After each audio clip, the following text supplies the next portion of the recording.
Hello. Okay. Hey, man. Let me find my camera. Hello, guys. Hey, Chad. There we go. There he is. God Hey, damn it. Pence. I got one fucking light on and it looks like I'm like washed out. Like Yeah, it looks like it's right in front of your face. it's a ways back, but it's that fucking just stupid fucking ring light. Move it further. Maybe I'm just this bad. Good thing there wasn't any time before this to check any of that. If there was only a way to test. But, well, there you go. There it is. Oh, perfect. Much better.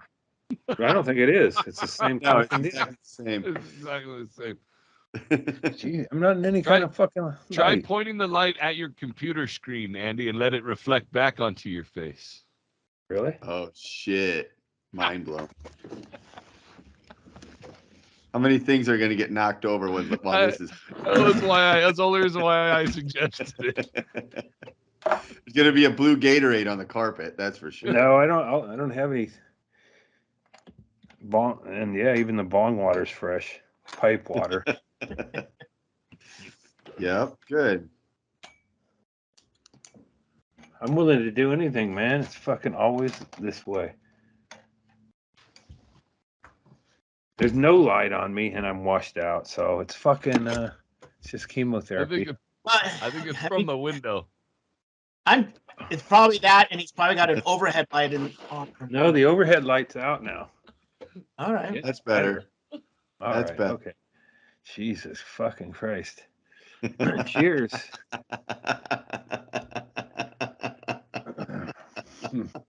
Cheers. Welcome to my favorite 2 hours of the week. Is that the cold start? We're in, baby. It's running right now. All right, so Is this episode 160? 161. 161. I'm on Feels it, like yeah. just yesterday that we were up at Chilkoot Charlie's just trying her out for the first time. Yeah. We had John Mink right in the middle.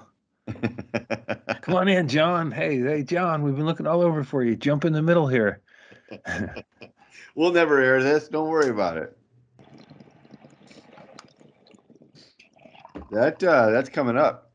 The Before You Die I'm Fest. looking it up right now. Are they So, sticking to the same kind of dates that they had, or did they change that around? Because they missed a year or 2 years. Yeah, Did they miss? it's April. It's April. They're doing April again. Okay. Yeah. We'll have to get back into that thing if you can stay alive long enough, Andy. The April 6th to the 10th. Look at that. Couple weeks. Next week. Yeah. I'll be alive next week, but I know you mean like a year following. There's Friend of the show, Tom Goss, will be there. Who? Who's Tom Goss? Oh, I Tom. love Tom Goss. Yeah. Yeah. Nice. Is he and Keith Carey probably? And Keith Carey, correct. And Keith Carey's very funny too. They used to do a podcast called the Mean Boys Pod with Connor something. And God, it was fucking great. They're so funny. Connor and Keith Carey were the two guys who did Roast Battle on TV naked. And it was something else. Because Keith Carey's not an attractive looking naked person. Yeah, So. well, you'd only have so much to say if you were going up against like Clooney or something. That's what I mean. Clooney's dick is so shiny and nice. And I can see my reflection in the head of that beautiful thing. Yeah. Shit. We'll go up next year if Cass will have us. Yeah, I think they're going to do more podcast stuff too this year.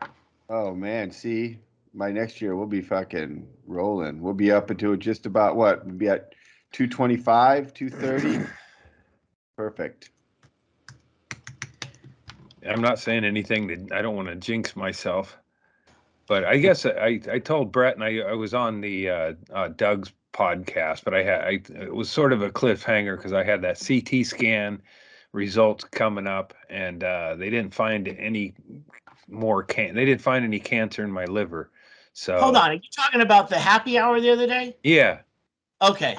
Yeah. So anyway, for our listeners, I don't have liver any.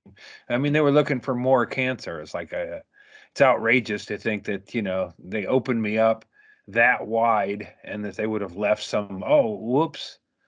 It's a little cancer we left. So anyway, I'm back on track, going to chemotherapy tomorrow, and whatever was going on with my liver isn't cancer. So I'm not drinking. I actually did have a couple of mimosas the other day. Yeah, Because well, it's like, well, I'm not getting. Anyway, I could get drunk. Nobody said specifically this isn't a good idea to get shit faced. I've told myself. I guess it's like I'd have to be a real drunk or really into it to drink now because it's just you're in a perfect position to lean into your weed smoking and edibles time. Yeah, this is everything's pointed in that direction. Yeah, it's amazing that my drug of choice is the one I'm going to dance with the longest. Yeah, it's a beautiful thing. Cocaine, I'll do a fast dance now and again with you, but when it comes to slow dancing with the lady, it's always comes back to the Mary Jane. Last dance night is always reserved. But that won't be probably the last drug I consume. It'll probably be like like I mean, I think a good toxicology report of just a guy who's living life should have 2 or 3 hits on it. Like, okay, there's THC, there's that's probably for sleep. Well, that's for anxiety. All right, there's 7 more. Oh, fuck. Yeah. So, but yeah. I agree with you. Bob Saget, probably nothing in his system, but still equally a weird fucking checkout. With the blunt force trauma or whatever they say, they had like a blow to the head. Yeah, I mean, I've had my bell rung, so to speak, or that thing like Tracy was telling me one time because it was pretty specific about how the trauma happened, and she said that they used to have a couch at their house that was sitting in front of a windowsill, and if you didn't think about it and you plop down on the couch, you would go back so hard you'd hit it and you'd feel like you're gonna throw up. And I'm like, well, why do you just fucking get some books under those? And that's a problem. She's a reader, so they're reading all the books. But lift that couch up or something, someone's gonna plop down and fucking knock themselves out. I mean, I guess it could have been that. I have had those, where you just wallop yourself, and that sounds like what happened because it's like otherwise there'd be somebody who was like, saw something or he was complained at the show that he hit his head or something, but he just fucking sat back too hard in the chair. Damn it. The irony is that there's no funny home video of it. I know, yeah. That we know. We have a stand-up who dies sitting down. Hey. Oh shit. But man, if you're like me, my world's been rocked by this whole Smith fucking rock feud. Yeah. I went to bed on it and I just tossed and turned, and then at the end of the day, I woke up and thought, yeah, I can't solve it. I just tweeted this and I thought to myself, I have been working today, so I didn't really check Twitter. Andy probably already tweeted this because this seems like a line that's right up your alley. But I said that the real irony is that it was a bald joke about his beard. No, I didn't know. I didn't really know enough about that whole thing. And then it was reading up on it. They like to party, the Smiths. And I know that condition. My mom had that alopecia. So that's why my mom wore the wigs. She had all these like Dolly Parton. My dad liked country music. They kind of look like whores, but back in the day, they just had the big hair or whatever, the Barbara Mandrell hair. Yeah. And my mom would buy those wigs, and I never really saw her without a wig much, but it was Uh-huh. unpleasant. Like Chris Rock would have, I don't think Chris Rock would punch down like that, but there'd be like 15, 20 minutes on my mom's. It's just like really wispy, thin. Like if she didn't have the wig on, she looked like a witch. Uh-huh. Which was, but fortunately I only saw it a couple times throughout my childhood. So, but like Will Smith's lady looks pretty good. Like you'd still want to fuck her because like no hair doesn't matter. So if she's self-conscious about and then on top of it, they're Christian Scientist or in the Church of Scientology, so they're all fucking weird as That's shit. something Anyway. I just learned through all this. Yeah. I didn't know that. That's why John Travolta was over there talking to him. Be like, calm down. We just got to get our tetons in check. Yeah. It's just like the whole. I don't know I didn't watch it until I saw there was trouble over there, and then I went over there, and then Will Smith won the award and did a speech. He apologized, right? Not really. It's like he apologized to everyone except Chris Rock. Yeah, he didn't apologize to Chris Rock. He apologized to the Academy Awards and then people watching. And then he apologized to the nominees and to the Academy. Who he kind of a bullshit thing up that everyone's read or it's all been transcribed. Everyone can see what's going on. But it was just a bullshit excuse for a guy who lost his fucking cool. Yeah, and one thing he didn't apologize to is the memory of the guy he played in the movie who he just disgraced even more than when he was alive, yelling shit in the stands and he didn't apologize any of that direction. And then he just said, like, I'm trying to take care of people and I'm looking out for people and shit. Well, we just slapped Chris Rock, and Chris Rock, fucking, how great was he? There's not an ugly, weird, funny camera shot of that. It's like a meme because it's just Will Smith had pretty good form because he studied to be Muhammad Ali, and Chris Rock took it, but he didn't have that oof, like double eyes shut kind of thing, or he didn't flinch. He didn't fucking flinch. And if you look at the picture, he's kind of got one of his fists sort of balled up, but you can tell he's already thinking, nah, fuck that. I'm not going to swing back. And it could have turned into he's in the best position now because he's going to have, 20 minutes of hilarious material for the next 6 months. For the rest of his life. Yeah. I mean, it's perfect for him.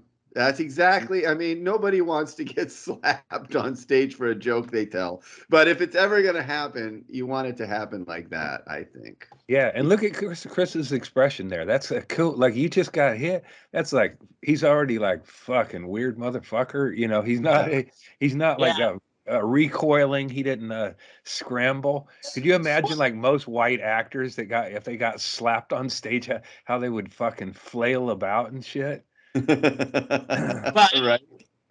I mean, the craziest thing was just talking to Tracy about this before the podcast, and it's like, in the Academy, in the Dorothy Chandler Pavilion or wherever it is, you've got to get in there. You've kind of been vetted, even if you're a seat filler. Security can relax. They're probably out smoking weed with the limo guys, right? Because they're all in a secure area. But like, there was no one moved a muscle to like break down what was happening. They just let him walk to his fucking seat, and he sat fucking down. The Oscars have the same security as a David Tribble bar show. You got to think about everybody being like woke too. Like, they're like, it's 2 black guys, so they don't, if we, if like 6 white guys pile on and start kicking Will Smith or something. But so I think, and then there's also some people who may have just thought it was a skit or something. Oh, for sure. So, but yeah, and then even long afterwards, even when it was still going on, I think people still thought it was a skit until Will dropped the F-bombs. Keep my wife's. That'll be iconic. That keep my wife's name out of your fucking mouth. My wife's how do you say? He said something. He ghettoed it up. Yeah, He- I hope he- I hope this gets his notebook open and he starts writing some more not Fresh Prince. What was DJ Jazzy Jeff and yeah, it was D in the Fresh Prince. Like Yeah. he has another rap record in him. Just sing about this feud. That's one song. Has anyone made this joke? Chris Rock has some Fresh Prince on his face. Oh yeah. Yes. There's, Every single joke has been made on Twitter. I assure you. God damn it! I watched the Every Rock game. single I didn't know joke. anything. I went with an NFT joke, and I didn't see a lot of those, so it wasn't funny, but that's all right. I knew it too. I knew. I was like, all right. I didn't see it happen. I watched the soccer game last night. I woke up this morning and before work, and I'm scrolling through. I'm like, oh shit. And then that's all that's on Twitter. And then I'm like, oh, all right. Every joke's been made already. And then I still just couldn't help myself but tweet out a couple of them. You know, I just couldn't Exactly. help it. Exactly. I found out because my daughter sent me a meme this morning, and I woke up and checked my thing, and I had to text back, and I go, I have no fucking idea of what that is. And she's like, oh, this happened last time. I'm like, oh, shit. I went and looked it up. I wish I they could. saw it. When I saw it, I was like, I jumped up. I was like, fuck, this just fucking happened? I thought it was a joke, right? And the first thing I thought, until I didn't even have to watch it all the way through the second time, I could tell it was not scripted. That there's no way. And you see everyone on Twitter after that, the people like, oh, it wasn't a fist. So, it's an open hand, big deal. It's obviously someone who's never been hit or embarrassed in front of the world, because being assaulted in any way leaves a mark on you, and it is one of those things like downplaying or normalizing it as an open hand slap. I mean, we remember this one, don't we? Is this it? No, not that one. This one. Remember? Oh yeah, Jerry Lawler and Andy Kaufman. Yeah. I mean, anytime like that. Anyway. Wasn't it worked out between those two? Yeah, on that one a little bit, but I think yeah. Oh yeah, that'll be like the most remembered moment, and can you imagine like old school Hollywood, like racist John Wayne watching that from the rafters, yes. wondering why all the black people are sitting in front to begin with, and then they fight on stage and eating his steak. John Wayne is like, this is why we didn't let black people into the Oscars. Yeah. Clint Eastwood, they won't even roll out. Maybe Lady Gaga will. I don't know if you stuck around to see Liza Minnelli, but it was like, name that. Andy, so this all happened at what point in the Oscars? That I don't know, because when I started seeing tweets about it, and then I flipped over and he was just getting the award. And then I thought, I was like, oh man, let him win just so he'll do the speech. Will Smith won for what award did he win? Best actor for playing the Williams sisters' father. So he smacked Chris Rock like it was Venus Williams missing a fucking serve, hitting a couple serves into the net. Yeah, double fault. Well, they'll front load the Oscars with like a best actress or best actor. No, it's best supporting. Best supporting first. They do best supporting actor. They'll load some of those up front, but they'll always do best picture way at the end. So I knew it wasn't near the end. So there must have been a lot of show, which makes it even more uncomfortable that everyone sit there before they could fucking just run out of that fucking place. So you were saying Liza Minnelli, she received. I guess a Barely Alive Lifetime Award that they wheeled her out for, and then I just think whatever moment of nice it is that they can hear, that it's just like it's like kind of like corpse abuse. It's like she's out there and can't, she might say something sweet, but it's a blender of other words and shit. And it's like, well, we don't need to see that. Are they going to do that to Gene Hackman, drag him out right before he dies so we can wave to him one more time? Just let the guy fucking hang.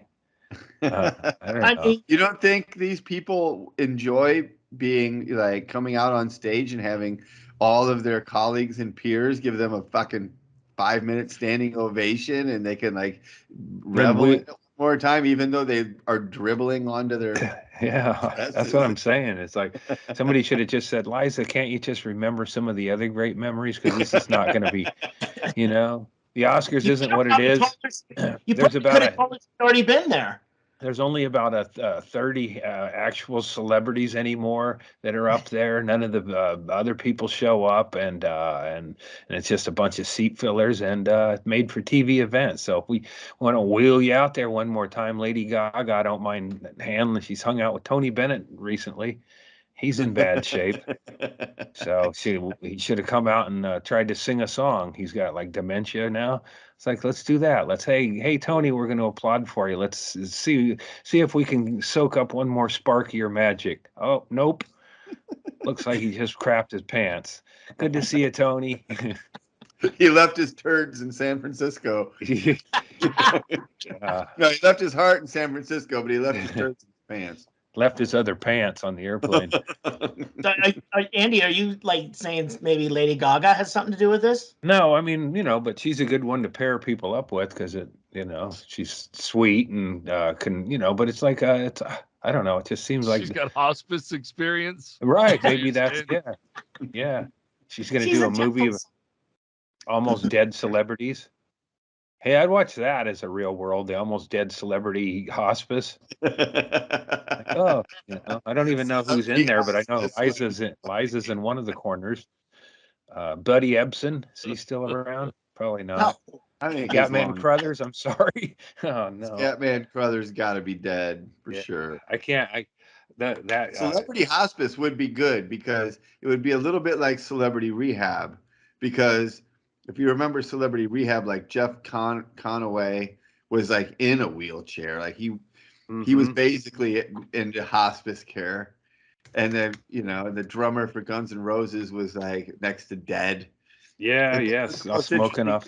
On it, so they have already done it. This would just be without Dr. Drew's endorsement of he's actually trying to save people's lives. It's like.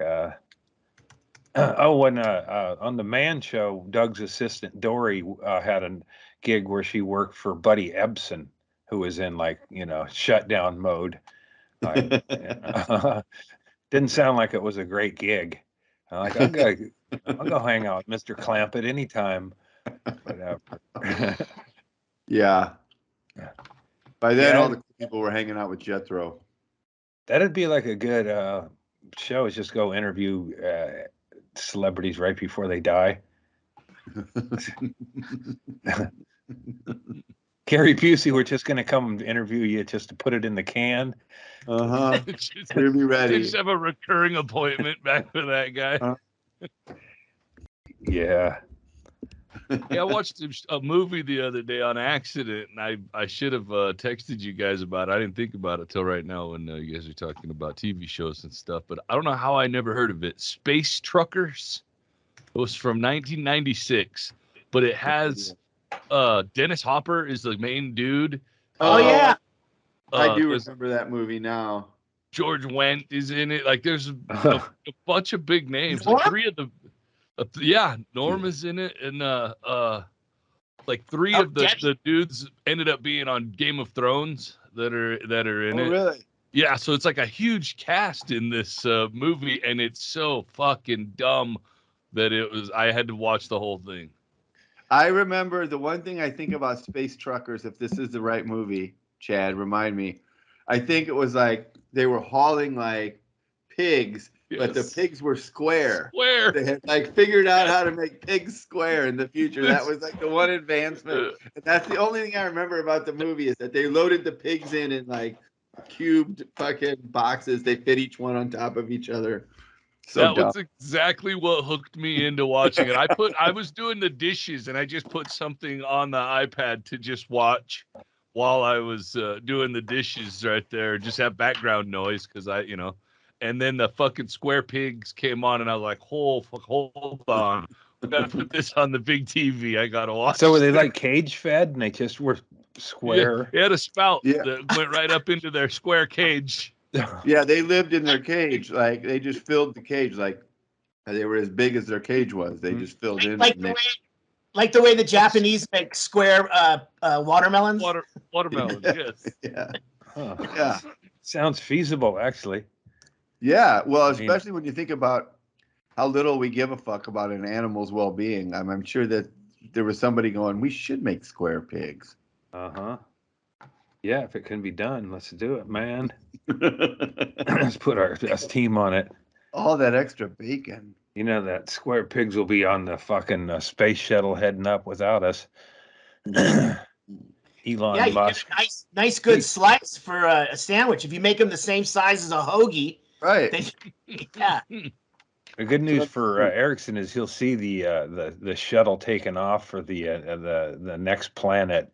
I know. When Rogan and Elon Musk and everybody loads up, and then it's like, Brett, oh man, sorry, dude. I'll be on the forklift. I'll be like, yeah. oh, fuck, whoa, hey. Oh, fuck. That's all right. Oh man, huh? Yeah, that's fucking. Yeah, That's That's it. worth. And George Wentz in it. that's George Wendt. That is George.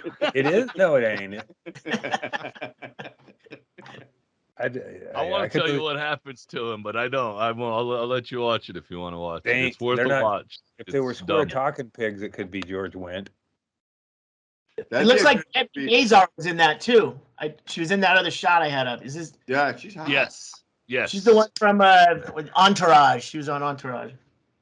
Yeah, yeah, she's funny. I like her. Yeah, she's perfect as a character in this movie.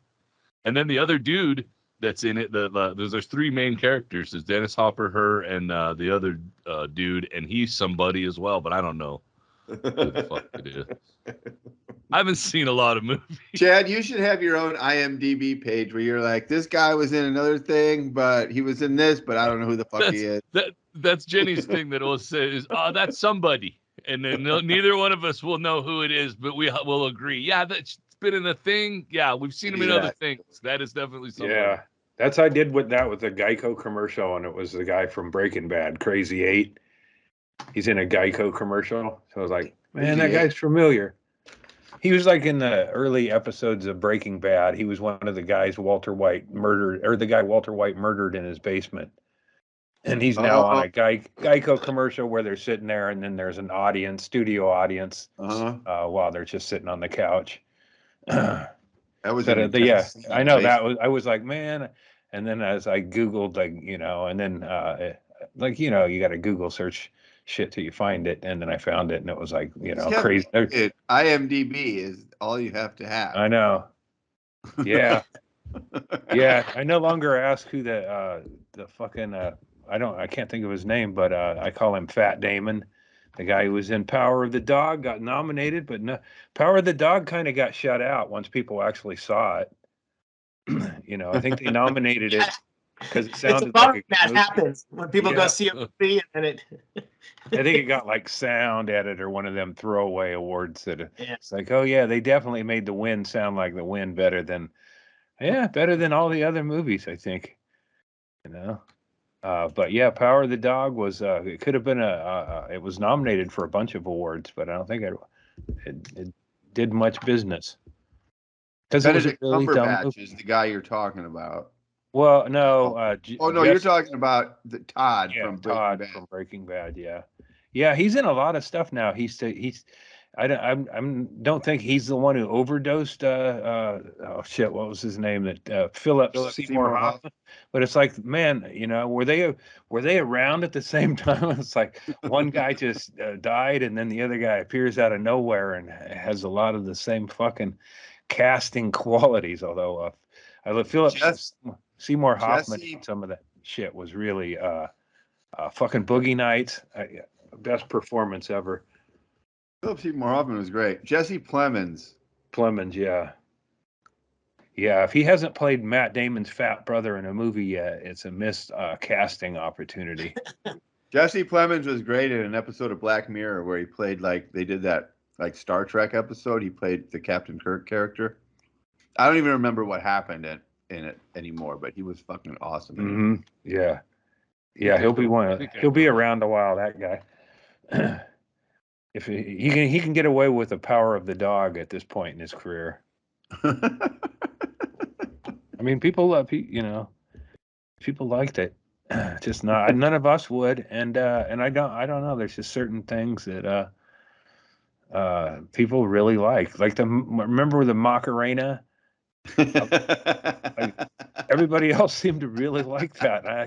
I didn't want to do it. I didn't want to, I wanted it to go away, and I didn't want to see other people doing it. But it swept the nation while I sat there angry.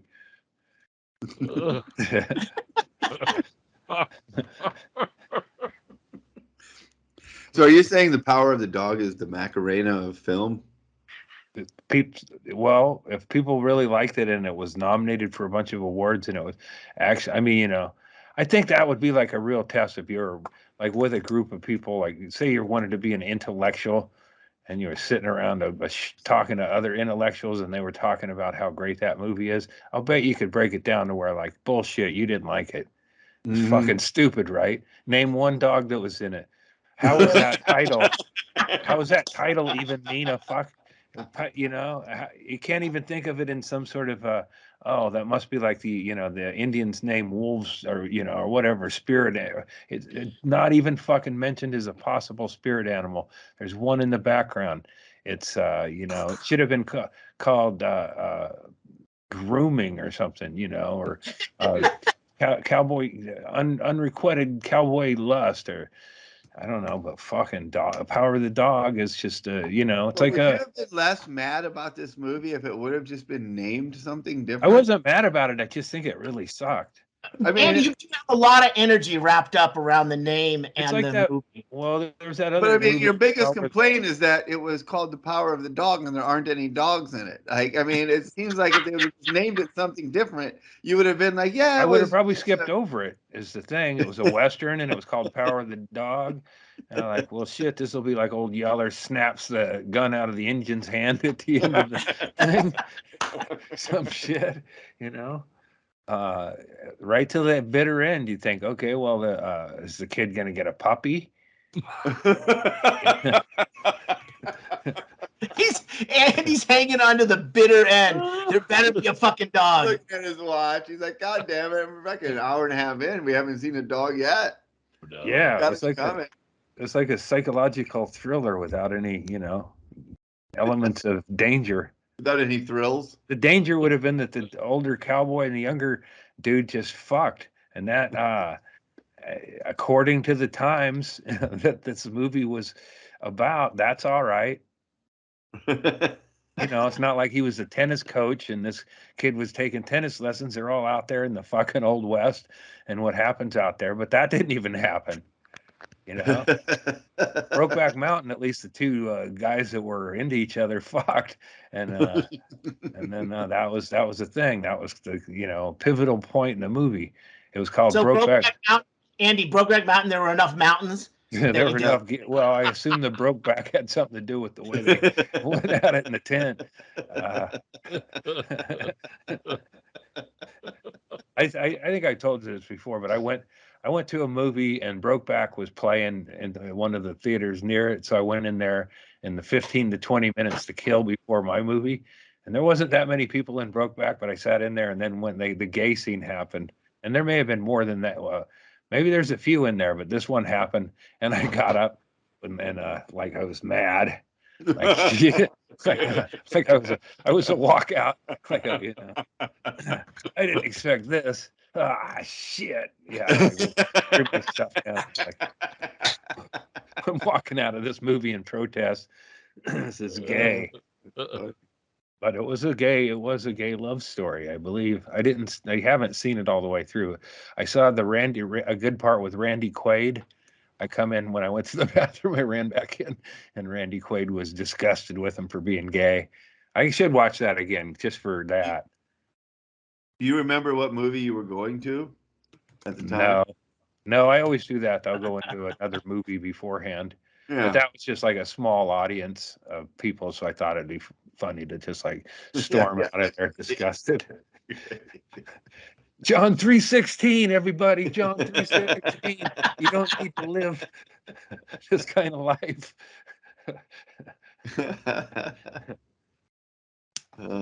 Fuck.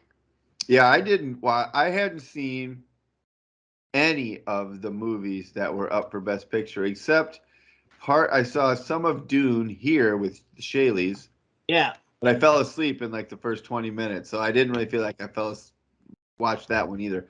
But I had not seen any of these movies, so I don't give a fuck about the Oscars anyway. Yeah, So no, I cared I mean, less it. this time I don't even know when it peaked, but or whatever. But there was always the same kind of thing. But it just seemed like, especially after the pandemic, it's like, you know what?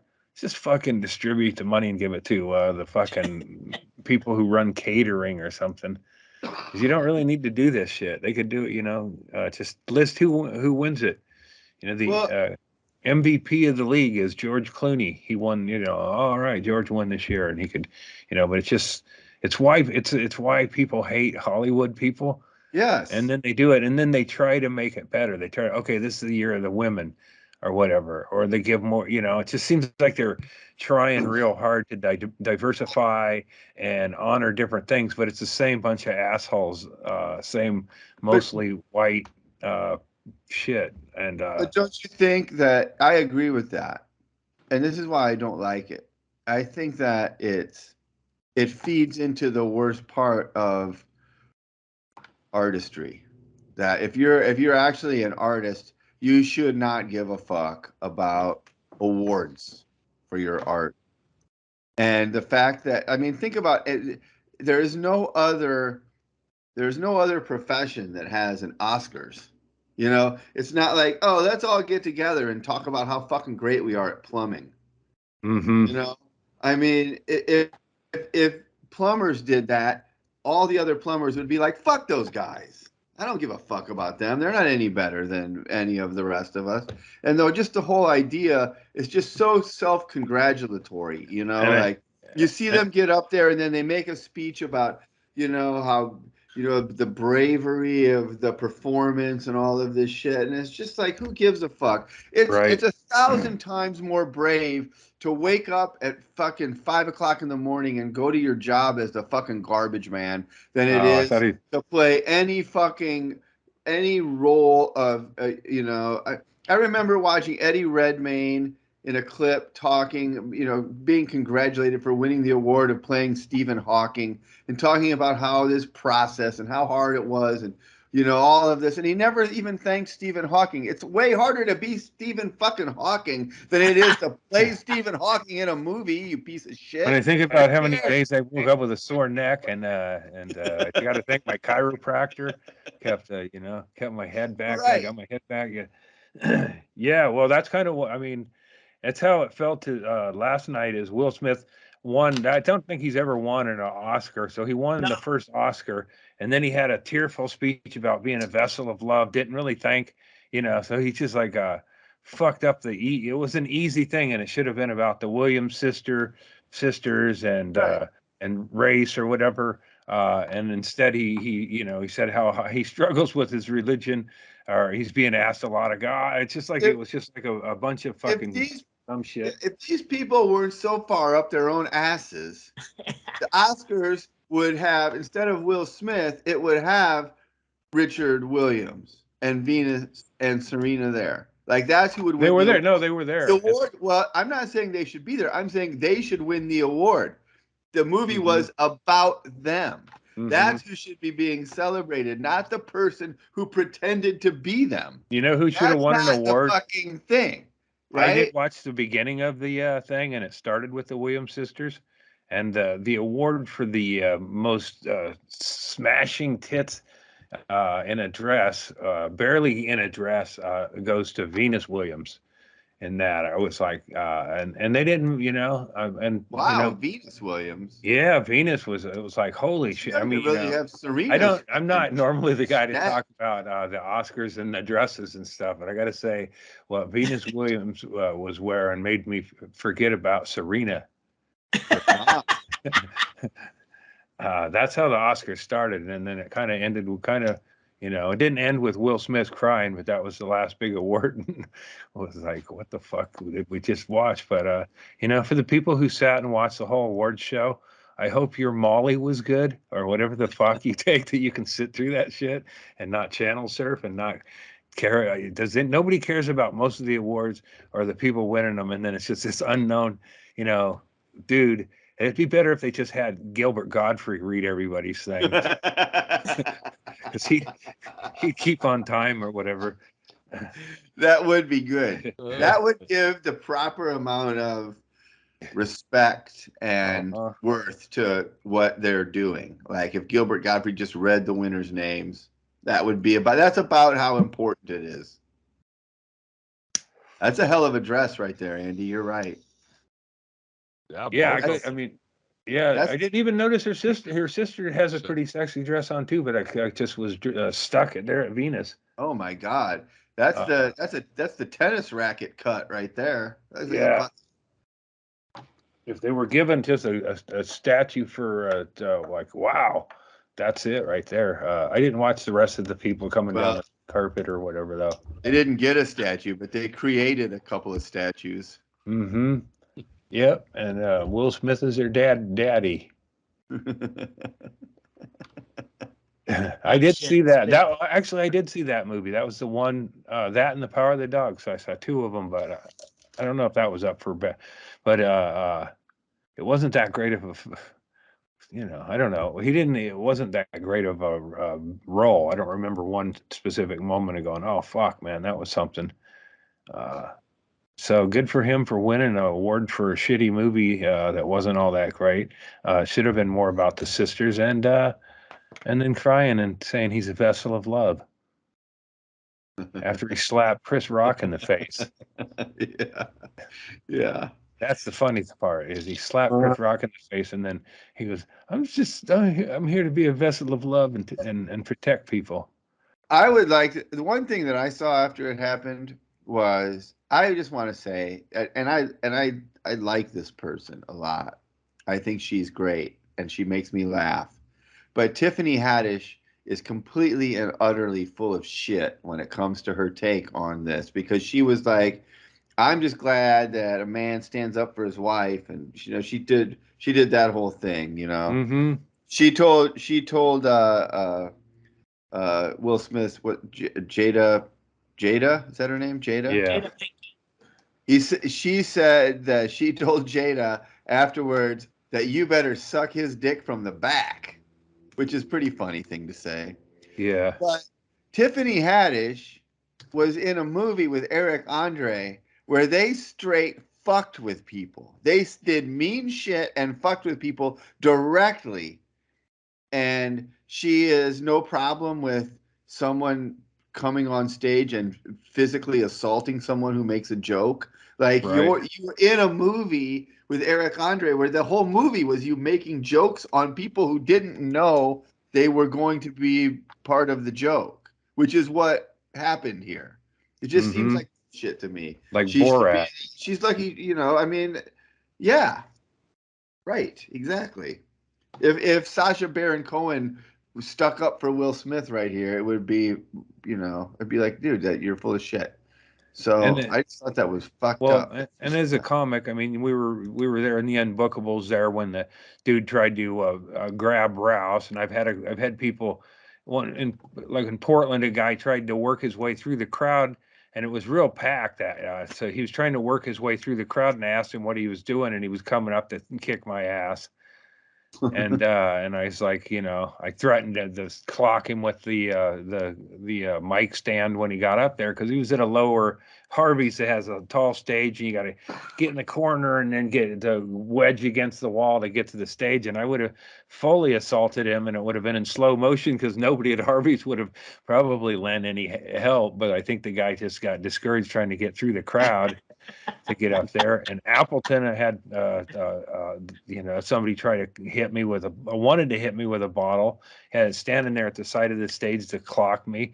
And I don't want to, it's like, as a comic, you can't watch people in the crowd. And if you don't have a staff or a security that is watching you, then that's censorship. Because, it should be censorship, because you're like, in fact, here's one where I was in a casino, and a guy came up because I was discussing John McCain, This was back a few years, and this guy was mad, and I didn't know what he's mad about. And I said, "What's the problem?" And he said, "John McCain's a great American." He's yelling, and he's an old vet, and he's in the Storm and Normandy position, you know, like he's like he's off the gunner boat, and he's ready to charge me over John McCain. And okay, and the bit, it wasn't really a bit; it was an endorsement of John McCain, as I said.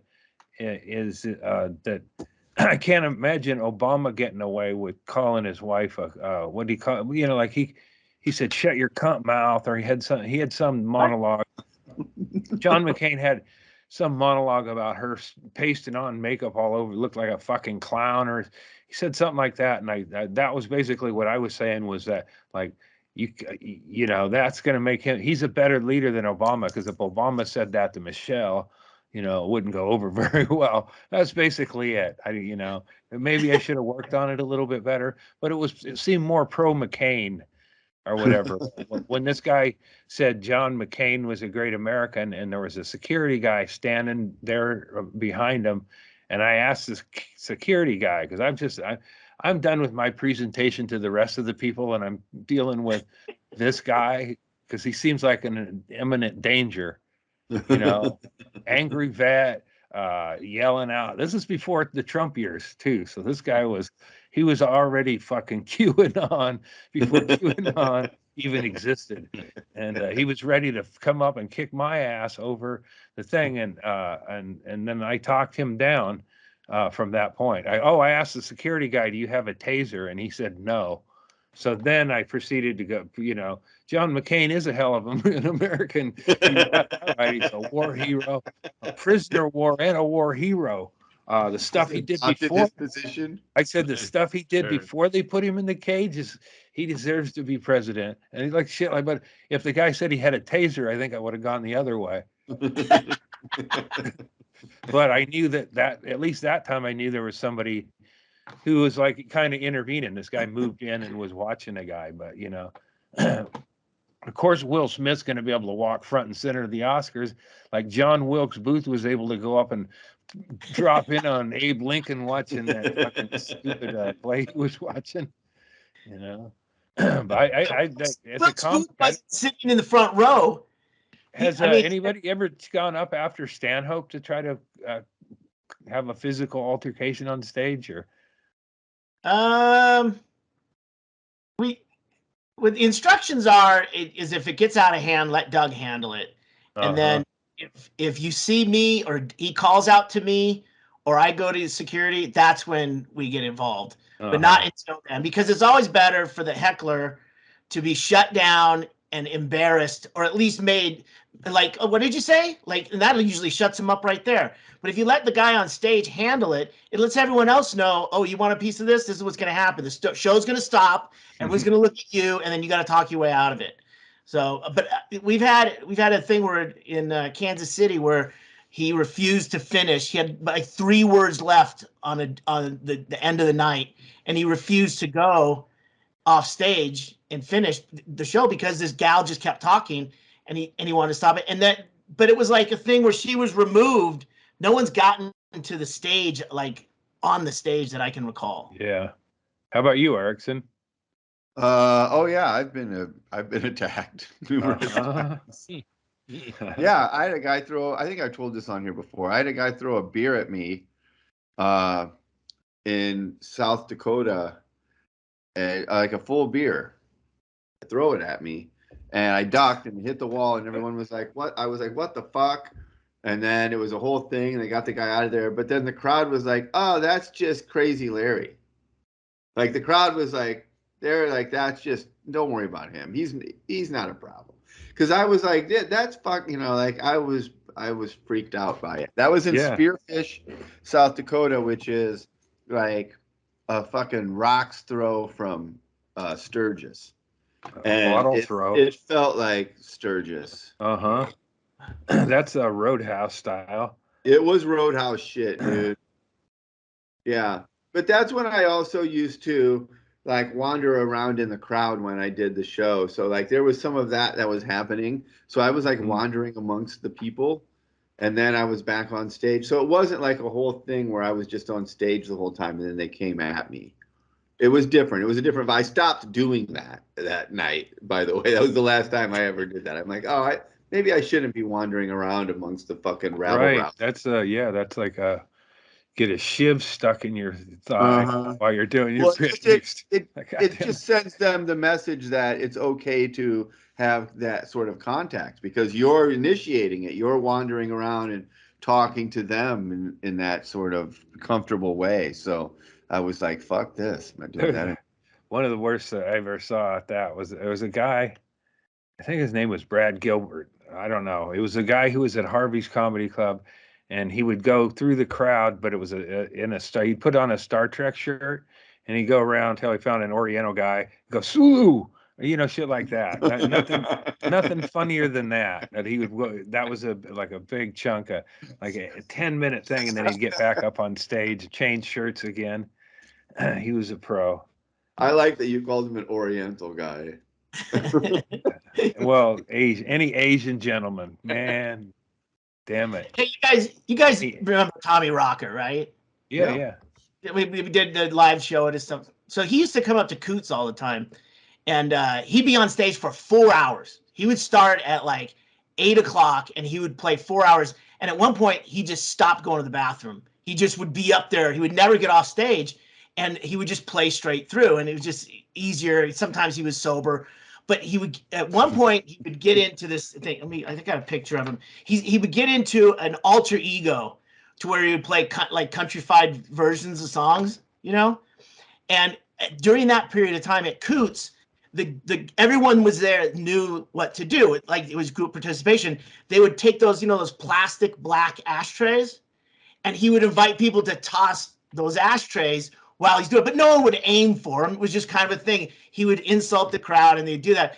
And a guy comes walking in and just picks up a fucking, like a lit, like red table candle and hucks it right at the fucking stage at Tommy Rocker, stops the show, security gets the guy, and they're like, what the fuck is up with you? He goes, I just got here. I saw everyone throwing stuff at this. I just picked up what was closest. So you have to be careful when you invite people to do things like that. You're really training the audience to do something that could get fucking out of hand. Mm-hmm. Yeah. Well, we thought that chicken wire show that was in the Unbookables. I didn't. I mean, that's stupid anyway, and it's kind of why I even went to Texas, and I should have never done that. It's like, let's go do a show where people will throw stuff at us. But it's like that wasn't for real.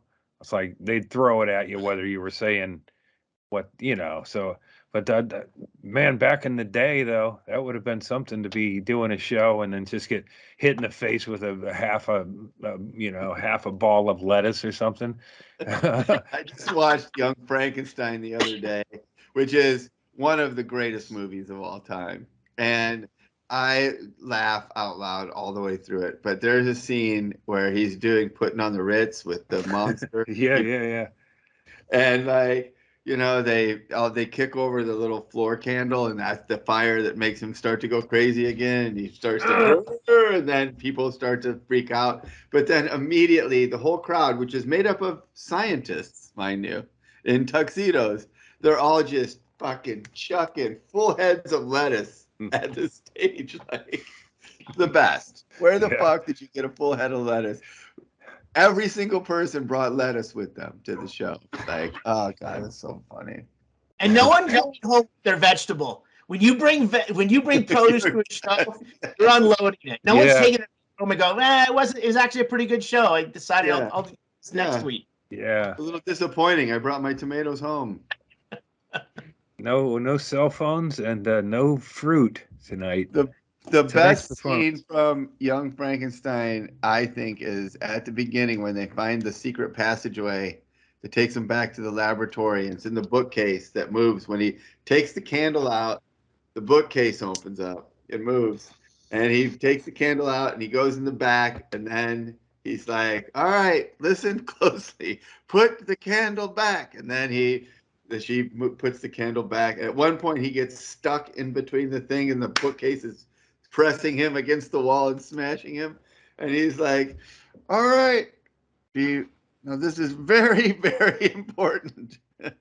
Do not put the candle back. Just his fucking best. You know, the thing I always notice every single time as soon as I start watching that is how fucking hot Terry Garr was. Oh my god. Yeah. Oh my Yeah. god. Unbelievable. Yeah, she was great. Letterman had a Madeline thing Kahn for too, her. but she doesn't come in till the end. But yeah, Terry Garr was fucking. That was at the height of her fucking hotness Yes. for sure. Yeah, her and Letterman always had good. That was always a good chemistry. Yeah.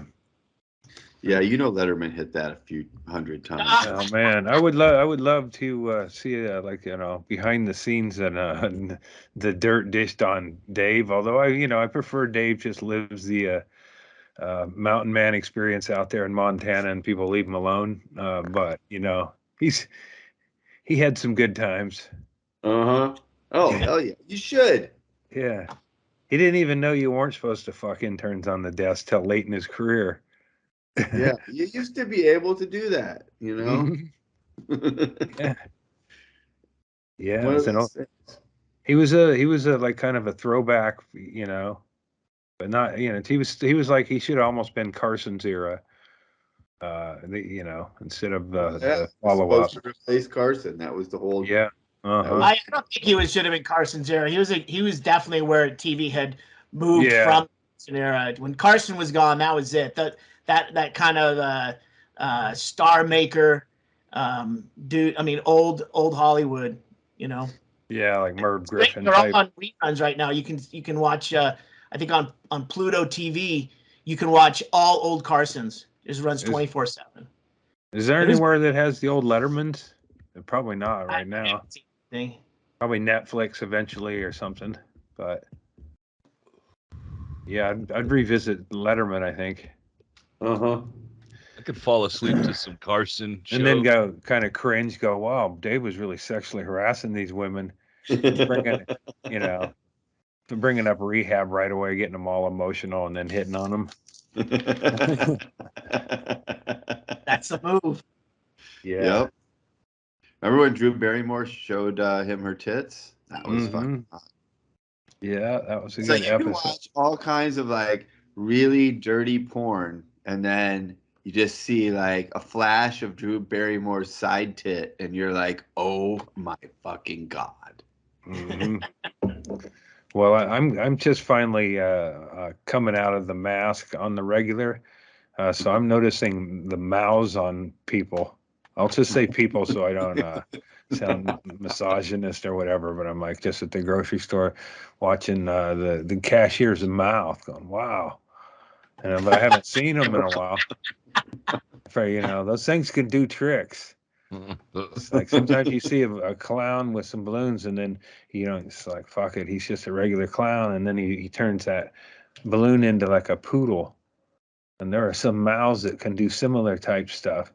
But most of them, you don't want to just assume that could happen or whatever. But it's just like seeing the whole thing again. It's like if you haven't been to a strip club in a while and then all of a sudden there's tits there. There they are or whatever. That's how, right now I'm seeing mouths like that. I used to put down a dollar tip. Like the lady at the Safeway, you're like, oh, nice mouth. You got a real pretty mouth. Yeah, it's like you're not supposed to notice the mouth on someone necessarily. The mouth on you, boy. But I mean, I think that's funny because you should, like that ass is more fetishized than a mouth, but you're more likely to put your dick in someone's mouth than their ass. I don't know, with all these diseases, you're And going to get COVID. The ass don't have COVID, but it's got bacteria. There's other bacterias in there. Andy's like the CDC right now. He's going to retract that statement in a few months. Yeah. Like, it turns out after further tests. Oh. Yeah. Turns out during this, both the ass and the mouth can carry some concerns.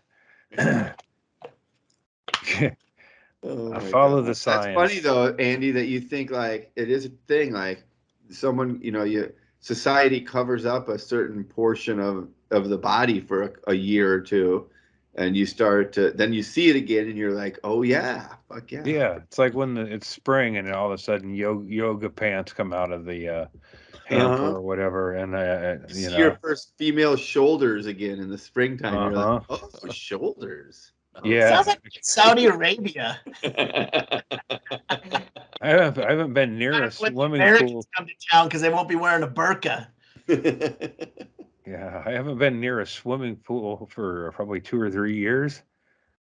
Let alone, I mean, like I'm thinking of one with like a Vegas one with some eye candy around, but really there isn't a lot around where we go. It's like where people they're drunks. The last swimming pool you were in was when you pulled your pants down in the hot tub and pressed your dick up against in response, like part of the hot tub. In response, like I got served. No, we all ended up getting served by that whole response. I guess so. Yeah, I'm taking this time during chemotherapy to reevaluate some of the times my dick came out. And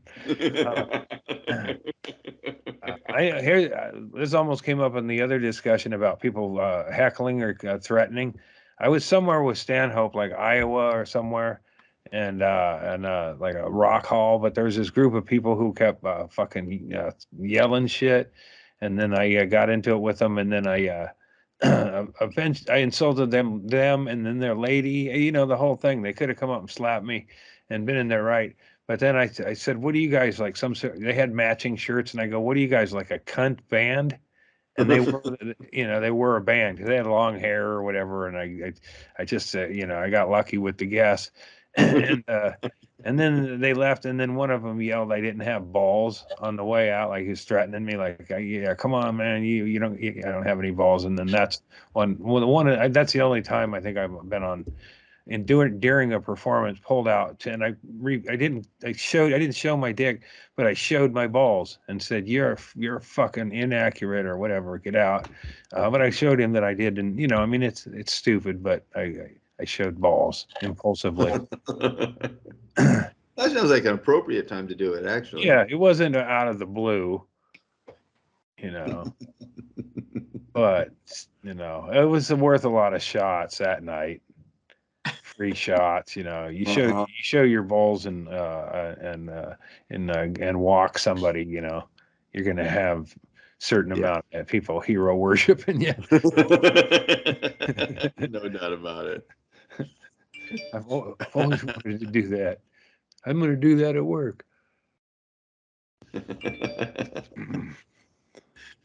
Oh fuck.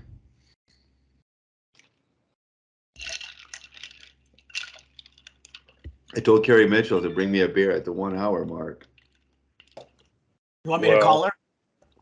Well, I should say that. I don't want to sound like an asshole. I asked Carrie Mitchell if she would bring me a beer at the 1 hour mark. I hope she comes into frame so we can make some. What is this? She have any hair issues? She's gonna come in and join us at some point. We could make fun of her dry hair and that all, and then you'll have to get up and slap me. She actually just had her hair done, and it looks amazing. So, no. Yeah, that won't be something you'll be able to. People will find fault with your premise. Yeah, and by the time we're taping early on, so I'll be doing my chemo week, and so this will, there'll be every angle of the Will Smith, Chris Rock. Yeah. They'll have a fucking celebrity kickboxing tournament before this airs. Yeah. Or whatever. People will be on to a new outrage, but at least it kind of gave America something to focus on besides Ukraine. Yeah, all the real horrors and shit. That seems like that's actually a good analogy. Now that you think about it, I don't know if anybody has anyone made that analogy yet.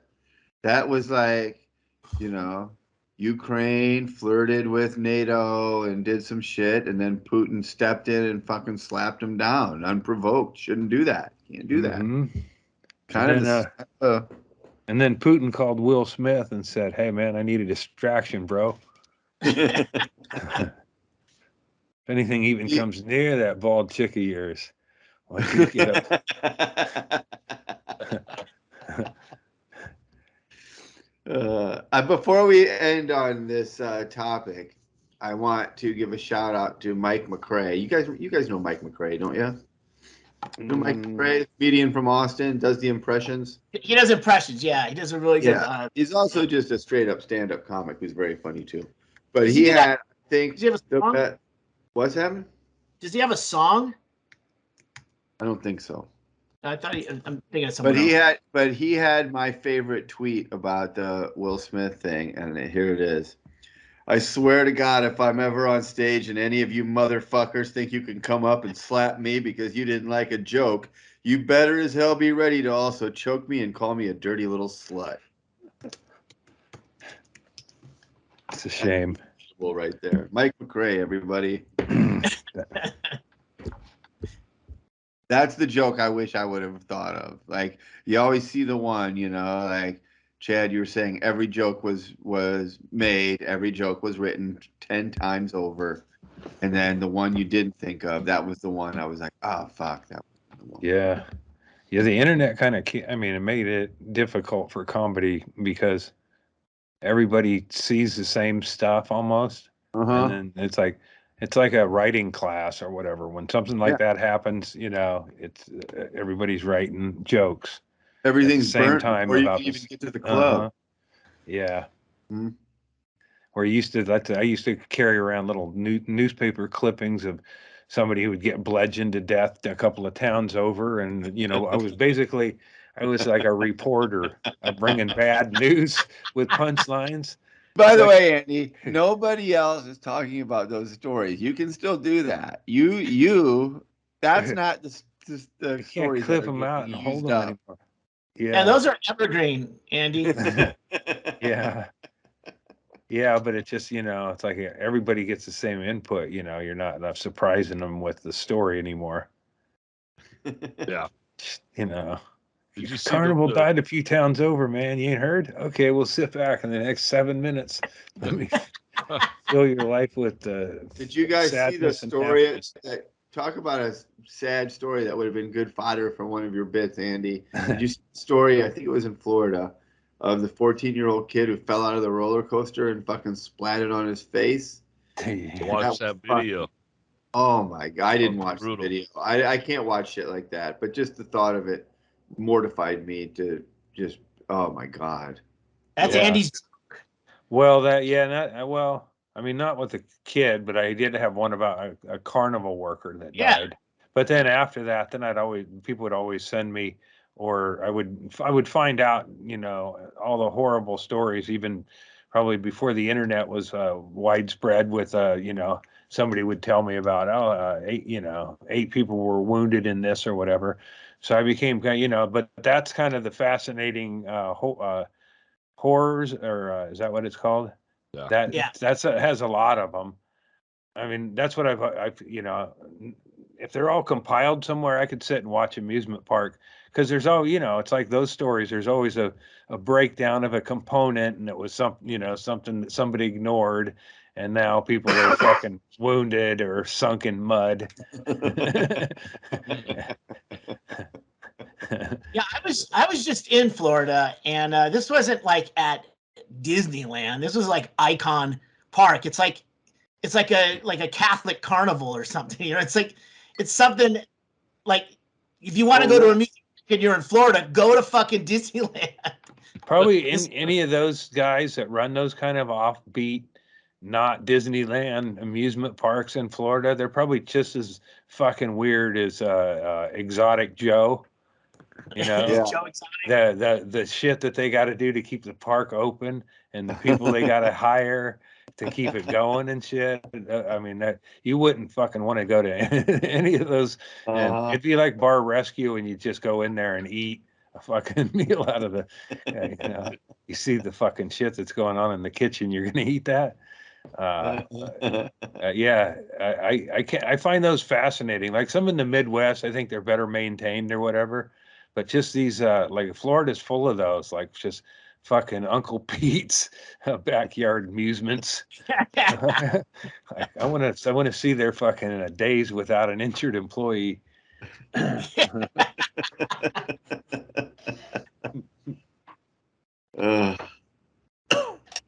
Anywhere where you can get on a roller coaster that's on a boardwalk, you should probably pass. Weren't those people who didn't that kid fall? Weren't the rest of the people still stuck on the ride? Yeah. It's a free fall drop. That thing behind Shaylee, it free falls and then it stops abruptly like 35 feet. And wow. So there was people just hanging up there after seeing the one die and go. And then it lowered all slowly for that final 35 feet while they're all screaming. Yeah, it was horrible. I watched it. There's another one that just came across my timeline today that was even more fucked up. I was surprised to see it on Twitter.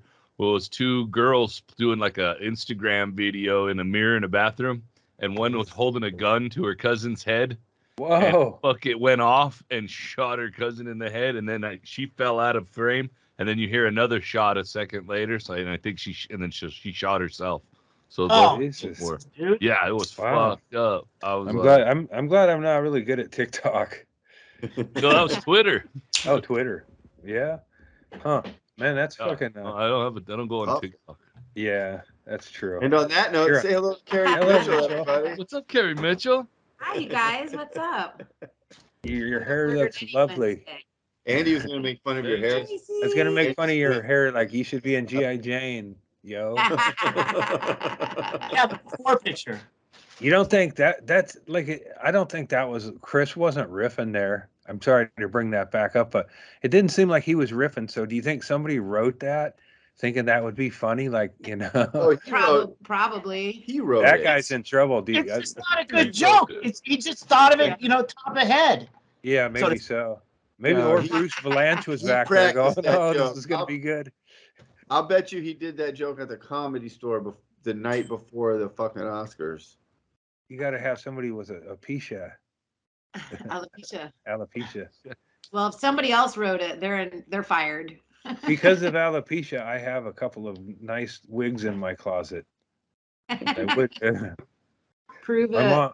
My mom was vain enough that she should have just went, "Hey man, I got alopecia. Look at it." And then with all the other fucked up things happening at your house, it would have been no problem to just get used to your bald-headed mom. She wasn't bald though. It was like real thin. So, cool now. She can color it. Alopecia, I believe, like it's spotty. Doesn't she? I think she preemptively shaved her head because she was having a weird hairline or something.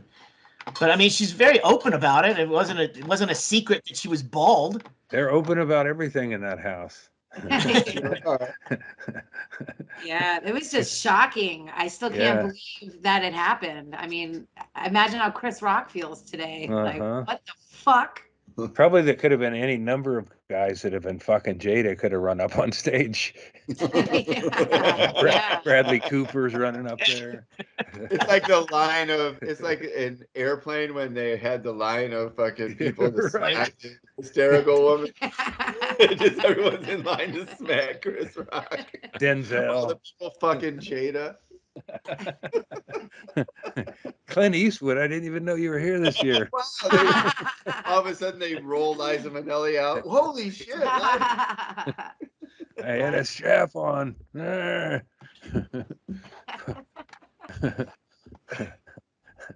now I won't watch that movie, King Arthur. Was Liza in it? That's King Richard. King Richard. Arthur, too. King Arthur's a different guy. Richard, fuck him. Not doing it. I thought it was a real bad look, man. Right? Yeah. Yeah, she's got one of the better bald heads this will sound sexist, but she's got a pretty good looking head to be a bald woman. Beautiful. Yeah. It doesn't take away from anything. And, except the top of her head. Yeah. All baldy. It's kind of hot actually. So I'm sure Will tried telling her that several times. Yeah, at least something finally happened on that show, It's like fucking people used to debate how Billy Crystal was. God damn it. Yeah, he was just okay, or his medleys were great. They were time fillers, Billy Crystal knew how to effectively eat a lot of clock up in pre-production. Yeah, big dance numbers. Yeah, big things that were pre-taped, and so he took a lot of pressure off himself, and it's never been the same since. God damn it! I didn't like Billy Crystal, but he knew how to run a goddamn production.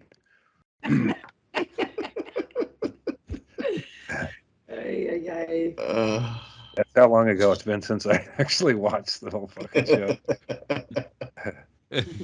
Hey, Andy, I got a question for you. I know you're busy with your cancer and everything, but are you gonna grow a plant or two this year? I was debating that, and I got seeds and stuff, but it's like, man, I don't know if I got the fucking. But I started feeling good this year. I mean, not this year, this week. If nothing else than just something for us to laugh about while you're completely frustrated. Well, I should clone. I should make clones out of them because I could always. And then once I've got clones, then I'll stick them around, and then I'll fucking half-ass it. But my brother took all my bad batch and mashed it down, and that shit is good. Now that I was, concentrated. What do you mean you mashed it down? Mashed it down to like shatter. It's like you do dabs instead. Yeah. It's horrifyingly bad weed. If you made cookies out of it, the taste would be off.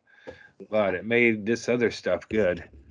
And now that's what I do. Andy's 5 pounds of weed that he grew, and you boil it down to like 4 hits. Yeah. Yeah, it's like one of them little containers full. All them plants and all that water, big carbon footprint out there. Yeah, it takes like a gallon of water to grow an almond, or like 10 gallons or whatever it is. I feel like the Little House on the Prairie arc. Like the one year I had great plants, and then the fires came. And then last year I went on the road trip and got home after the big rain hit.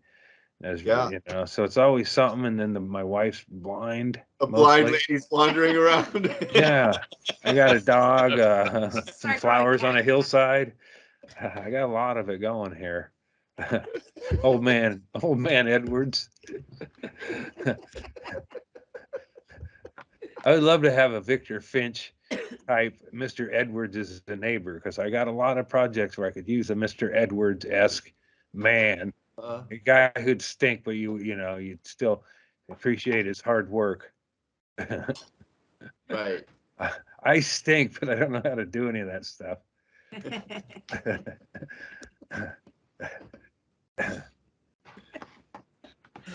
I think I have 4 plants going right now.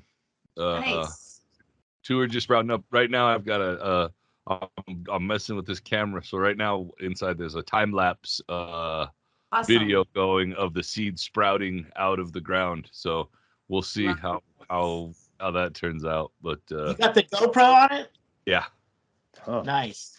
Yeah. So you're not doing anything indoors, just outdoors? I'll move it outdoors. Right now, they're just on the windowsill in the kitchen, little tiny sprouts. And I've got a few more seeds that need to be sprouted in paper towels. So I can have 12 plants legally between Jenny and I. Gorgeous. Fucking miss that. Don't you worry. Betta's coming around.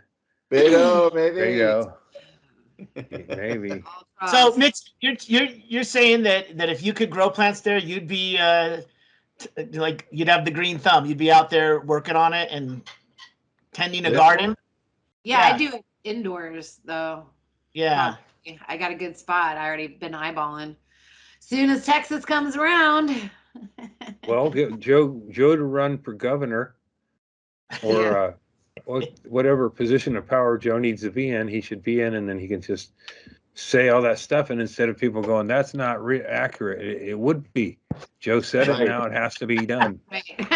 It is law. Joe Rogan could make weed legal in Texas if he just started talking about it. He really could. He does talk about it. He smokes on stage, If he really wanted to, if he decided that he was going to make it happen, he could make it happen. I wish you And would. And all it takes, as soon as it does, like as soon as any state gets a feel for how much money they can make on it. Texas is so fucking red. Yeah. Well, they have another cash crop that they're still relying on, so it's still coasting pretty good. The oil production. Yeah. Oh, I thought you were talking about aborted fetuses. No. They jumped out of that game. Yeah, that's the thing. It's like all you know, lawsuits now. so you got to really plan to have an abortion now. It's like, oh, we can't do it there. You know, let's go up Route 66. Everything's closed. Yeah. Head into Florida. Oh shit, can't get no abortions up here neither. The kids don't even call them abortions these days. They just call them road trips. They all know what they're talking about. Yeah. Yeah. It's too late for me to go back and learn all the science, but I'd do it. Are you going to become an abortion doctor? Yeah, I don't know. Like, no, I don't. I mean, I could be an assistant, maybe. But, weren't you in the beginning? yeah. I was as close to an unborn fetus as you can get. I was, fairly premature. So like, I started off this way, like fucking undersized, runty and shit, and it's like I should have been an abortion. I barely had my eyes open and everything. I like, you can put me in Little League or put me in a jar at that point. It feels like my family just held on to wanting to have another. I don't know. Little Andy Aikenhead. Yeah, the damnedest thing, he had a fork in his head. That I would always search my head for where was it? Must be. All I could figure it was up in the top there. That wasn't true. That whole story wasn't true. You would get Larry under. I should go. Larry might not be around much longer, and I should go confront him and say, "What do you know about Aikenhead? Was I really on the bridge with the family chasing me with a fork in my head? And when I was running towards the car, was I running on 2 legs or was I running on 4? Fork in your head. Yeah, that'd be fucking something if that was true. Like I find out I'm one of the Mova Hills. Oh fuck! I mean the Andrews weren't perfect, but the Mova Hills were.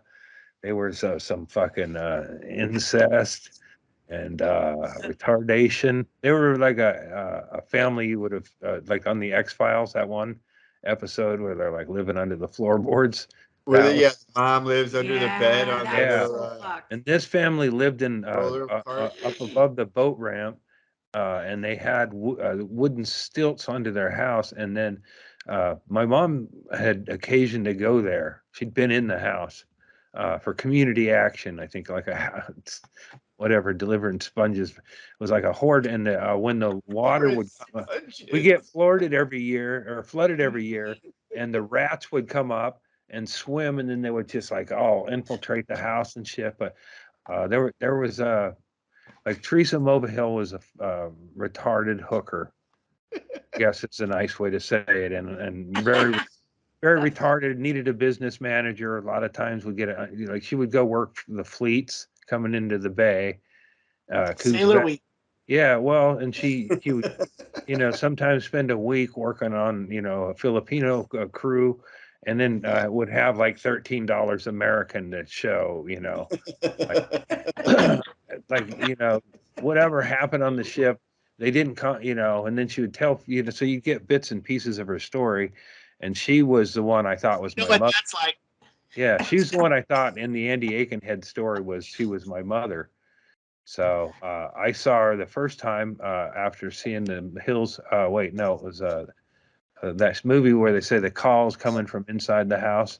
Yeah. And then I saw Teresa, and she knew who I was, but I never really paid attention to her. And then she saw me, and she said, "Hi, how are your brothers?" She very retarded lady, but I guess so. My mom said she's not retarded. She did a bunch of drugs, and that's why. So she might be a burnout, But either way, she was an I don't know how her hooker skills were, but she always was complaining about getting ripped off.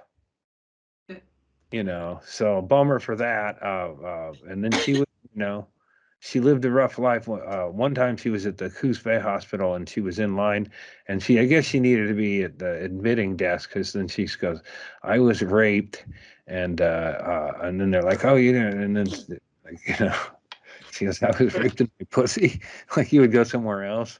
But that was wrong department. That was in a food line. Yeah, like the down food on line. the third floor. Yeah, you want a salad first? Everybody had those stories about that, but that whole family was out of whack. There was one of them who was like, every time he got out of jail, even for a minute, would slash tires. He's out, and then there'd be like 60 slashed tires, and then they would go load up John, take him away again. Well, you want to get a 2-year guarantee on them tires? I'd rather have a 2-year guarantee that John ain't coming back. And one of them, then there's so this was one of my dad's favorite stories about the family, is the old man, and he was a mean motherfucker.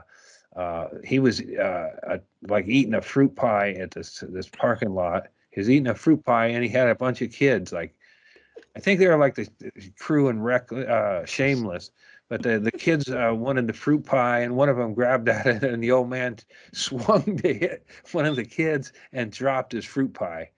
And I don't know. My dad was in a wheelchair, so he's probably sitting in a parked car watching this, and it's like one of the best things that happened to him.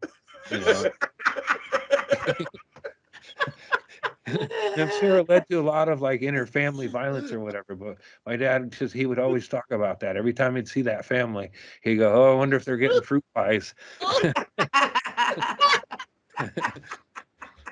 love that took such joy out of a guy dropping a pie on the ground and lived with forever, laughed endlessly.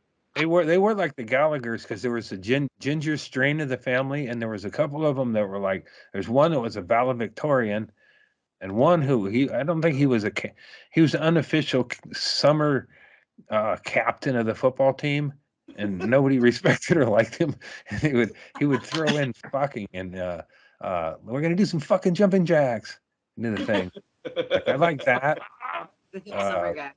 But yeah, it was this family, and then like there was rumors that some of them, like the brother, like Teresa and her brother John, may have kids. Like some of them are like incest babies and stuff. And God rest her soul, she finally died. Like, she was hooking probably up until the end, right? And like everything they told you might happen to you if you did that sort of thing in the 70s probably happened to her, but she still kept ticking. Fighter. She's in like towns you'd never expect to see her in, and she'd go, oh, I got dumped out. This truck driver wouldn't let me out. And she'd work her way back. You'd see her, and every time I saw her, almost every single time, she knew who I was and asked about my family and stuff. So maybe she was more of a burnout, why she asked about your family, Andy? I'm convinced. I want a DNA test with Andy in this family. I think you might be related to this family. There may be some truth to this Aiken, Andy Aiken. Yeah. Well, there'd be no inheritance.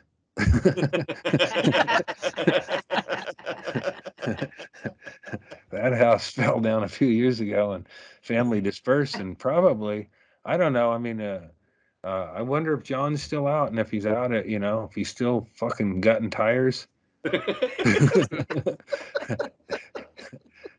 He might be worth looking up. Well, imagine all the cool brothers you'd have for the podcast to talk about with us. I mean, we're gonna do something. He had the one who did the team captain. He was like, had a real high pitched voice. So he could like sound like Michael Jackson. Come on now, we're gonna do a bunch of fucking jumping jacks. Hoo-hoo! No, we're not. Hey, Mike, fuck you. He never really caught on, and I'm not even sure what kind of a football career Mike had there. I do remember him trying to, run practice in summer, and it was not happening. I don't think Big Dick Coach Clem would have allowed for a high-pitched, shrill captain. He was a man. He was Coach Clem was a man's man, and we all knew it. We all knew it because he showered with us. Oh no! Hey, Coach, were you running sprints? I didn't notice you running sprints, but Yeah. Wait, that's when your coach decided to take a shower? Was when all you guys took a he shower? did on occasion, and that's what like it took alumni football games. There was like we did this thing years later. They were ridiculous. Like a bunch of alumni, like 10 to 15, 20 years out of high school, got together, put pads on, practiced a couple of times, and then got together and broke each other's limbs. And after drinking at one of those, that's when one of the old guy a couple of years ahead of me talked about how big the coach's dick was, and then we all were like, yeah, like a horse among ponies was what it was. But I don't understand why. It's like, why would you see? You're a young man in the 70s, and you started showering after practice, and it just kept on going. Yeah. It seemed odd to me, but sense. there was no scandals involving him other than his teams lost a lot. He did those sawdust chips, didn't he? No, that was a different dude. Coach Clem was a man's man, and he had like a fucking he had one of them curly Q mustaches. Handlebar mustache, like Raleigh Fingers. Yeah, Like and Raleigh yeah, and he would drink, but he drank, and we knew he drank, but not so much that it was a problem. So there was a guy with a handlebar mustache taking a shower with you after the football game. Yeah. Well, we did have we did have the gay 90s there, and that was kind of the thing there. It's like the old. Anyway, yeah, I don't, the old curly Q. No, nobody ever. He was never, but it was just like, I mean, I guess it was like, he didn't. I don't know. I can't reconcile why he felt like because he wasn't running sprints. It wasn't that hot. Days wasn't that hot or whatever. But it's like, all right, coach is showering. He kept you in line. You weren't. I think our PE teacher showered with us sometimes when we were in like junior high. We didn't think. I mean, it's weird to think back on it now, but it was like a thing that happened. Right, yeah. Probably, especially considering the classes rotate out for PE. So, like, he's showing up to the next PE class with wet hair, taking a shower, and then taking another shower at the end. Yeah. And maybe it was a motivator. 7 fucking showers today. So clean. Maybe he was doing it to motivate his team. I was like, wow, look at that, man. Let's toughen up. Maybe we'll be like Coach Clem, Maybe we could get a big dick. And hopefully, well, some people maybe from my hometown listen to this. Mr. Coach Clem died recently, and I actually had a few laughs with him many years later at like a class reunion. He showed up to see and there was a slideshow. And I used to bug the coach for more playing time all the time. Like, put me in, coach, man. I can play. And then I saw a picture of myself, all like Michigan out, shirtless. But I was just a young, ripe boy, and I had no business playing football. I should have been on a soccer field or a ping pong table. You told us about your football playing, and that is, babe, in case you don't know this, Andy's style of playing football was he would just hit somebody. It didn't matter who, didn't matter what the play was, didn't matter if that's who he was supposed to hit. Didn't matter if it was a guy on the other team or his own team. He was just going to take somebody out. I competed. I mean, eventually I kind of knew. I mean, what happened was most people in our league weren't very good, and they wouldn't, like, I was a shitty defensive back, but nobody would really exploit me or whatever. So then I would just hit somebody in the middle or whatever. They're not throwing my way, or they, say it's a left-handed quarterback or whatever. I'm over on the other side, or they didn't put me in a high, an area where there'd be a lot of action. And then like, that's why you're out there. You're out there because your parents don't love you and you want to hit somebody. I never cared about wins or losses. I just wanted to get my uniform dirty and maybe, put a shoulder into somebody. I'd put up with it. Like, I'd still have to hear the thing, Like, you know, I didn't like it when people were yelling because we won, and I didn't feel bummed out when we lost. I just wanted to go to the dance and maybe make out with a chick, do a little drink and drive, and you know, hey coach, your speech almost done. I got to get some pussy. Hey, speaking of pussies that can't take a loss, one time, well, this was kind of his usual thing because we lost a lot, but he'd come in and we'd have oranges for fruit, citrus or whatever, and they'd be cut up, and he'd come in mad about how we were playing and dump our fruit over. And then that was part of his presentation. It's like, well, shit, I guess we're not having fruit. It's just a bummer because we're going to have Molly later, and it would be good to.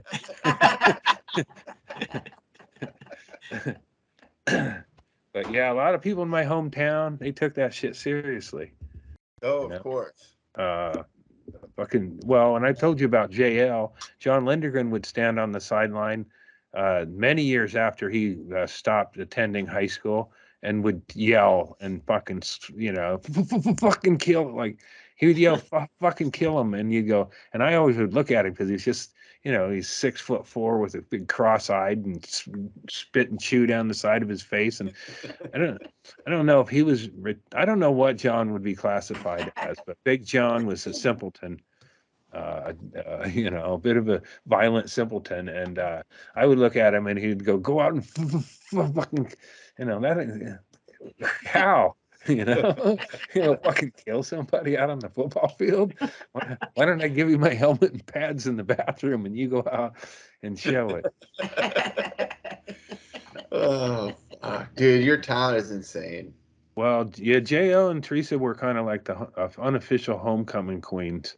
I mean, I think there was a time they might have hooked up. They were both vital sexual beasts at the same time.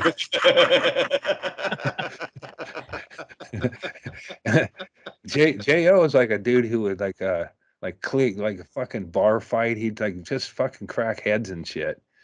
Like he had a propensity for violence that was you know, I mean, I wish he would have tested it. He went off to go be a pro wrestler, which I guess somebody dumped him off nearby a fucking arena. Anyway, he come back disillusioned and just fought demons the rest of his life. Yeah. But yeah, you know, he could have been like a Bond villain. They, you know, I like that. That would be like back in the day, you could have got been a talent agent, just go around and gather up freaks and stupid people or weird people and just have like somebody who trains animals. Like, oh, okay, Breaking Bad's casting in New Mexico. Let's go get all the fucking tweakers from the trailer park that are functional and get them down there for auditions. You know, throw up the back of a trailer and cruise down to Albuquerque. Yeah, like Ugly People. Hey, man, there's a pirate movie that's casting down there in LA. You haven't brushed your teeth, and you have a funny way of saying things. Like a Reuben Kincaid for lowlifes, or you know, bar drunks and shit. The Partard family. Yeah. They, I mean, we kind of did that on the Man Show where we just looked for, you know, loud, funny or obnoxious drunks and put them on a thing. But yeah, like that, just, you know, a staple of, like, you have your own. You could, you know, like most casting directors have this, you know, good-looking people or people who are actors, and you're like, this is my brother Larry. This is my other brother Larry. My brother Daryl. My brother Larry did have a friend named Daryl, and they run crimes together. I don't know. That's all I'm going to be able to say. If Larry is indeed on his last pacemaker, because Larry's been having some weakness. I don't know. You know, I can't speak of what Larry did, and I can say he had fun doing it sometimes. Larry had a hell of a run, dude. If you make the local paper as top 5 most wanted, well, he was in, you know, he did. Good run. Yeah, he was fucking running shit. He hit and run a police car. That's cool. You know, he did stuff like that. You were like, damn, Larry, that's great. Journals right up to the end. I mean, you're not even, there's no question. Epic. Well, I would maybe I should drag Larry up and test run my catapult idea. But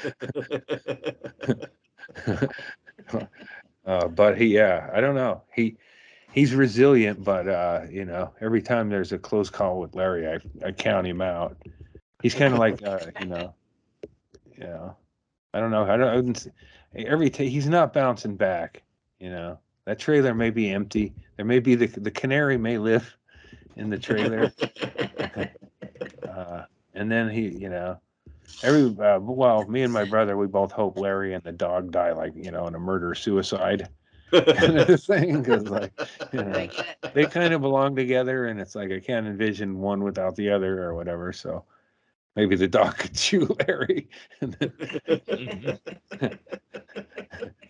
the dog could just put a pillow over Larry's face. More than likely, Larry could shoot himself and then just fall and smash the dog.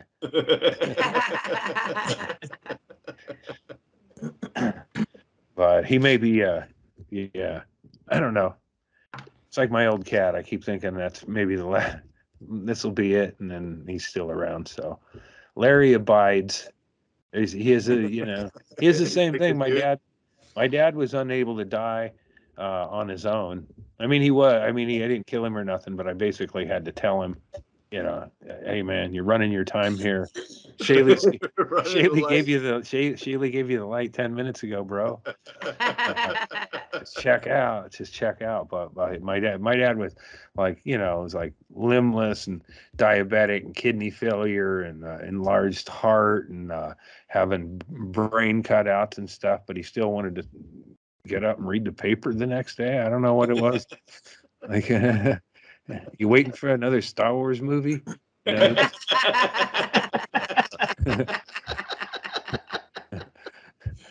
Jar Jar Binks would have killed him. So. Yeah, that would have been it.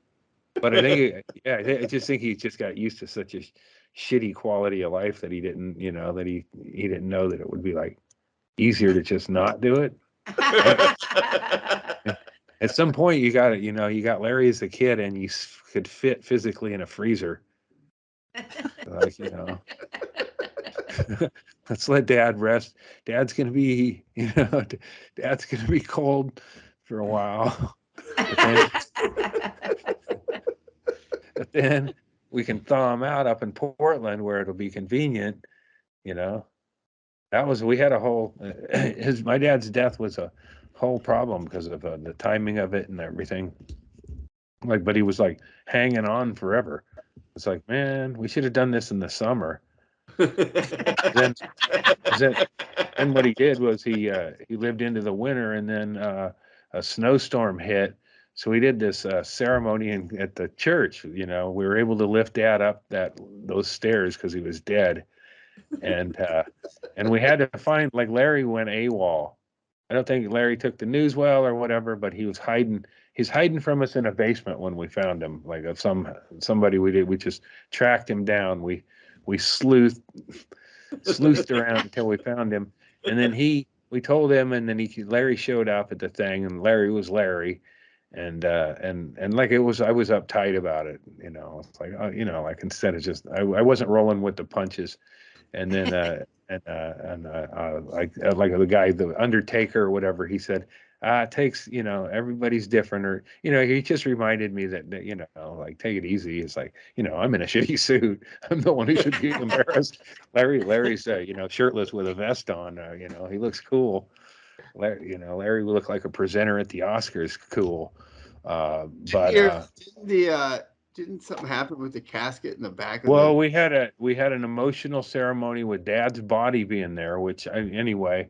And then we had, like a snowstorm happened, and my brother Jeff was going to rent a van, and then Jeff tries to cut corners on it and saying they're not going to rent a van, and that Daddy's going to be transported up in my truck.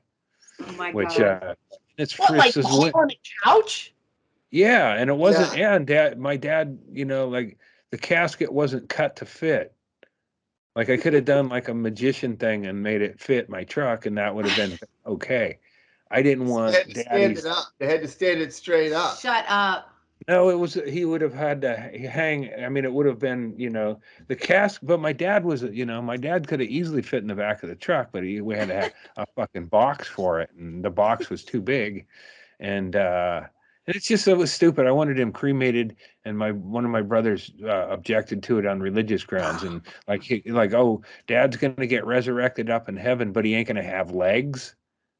Like my dad had no legs at that point, and I'm guessing they didn't preserve him on, for the funeral. They cut him off and burn him, so they were already cremated. So my brother Jeff's argument was, that we don't want to cremate him because then when he's resurrected or whatever, and it was like, well, he's going to be going, could somebody drag me over,